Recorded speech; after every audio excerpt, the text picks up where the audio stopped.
আহা, এমন কত গুনাহ হয়ে যায়, কত অপরাধ করে ফেলি, গুনাহ মনে করি না। রাস্তায় হাঁটতেছি, বন্ধুকে লজ্জা দিয়ে ফেলছি। একজন মুরব্বীর সামনে আসছে, কথায় কথায় তাকে লজ্জা দিয়ে ফেলছি।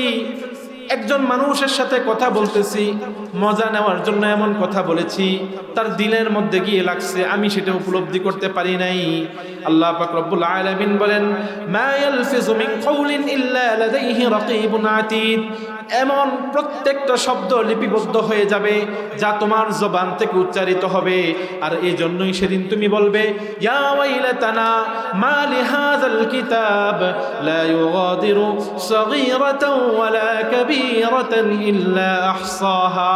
সেদিনকে দেখে বলবা, আয় রব্বুল আলামিন, এটা এমন কি কিতাব দিলা যেই কিতাবের মধ্যে ছোট বড় কোনো গুনাহকে ছেড়ে দেওয়া হয় নাই।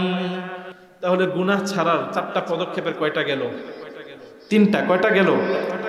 এক নাম্বার আল্লাহ ওয়ালাদের সাথে থাকা, নেককার মানুষদের সাথে থাকা।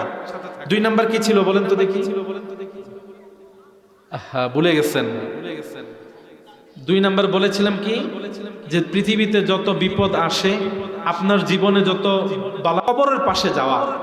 কবরের পাশে গিয়ে চিন্তা করেন, আল্লাহ, আজ থেকে কয়েক বছর আগেও তো এই লোকটা আমার মতো ছিল,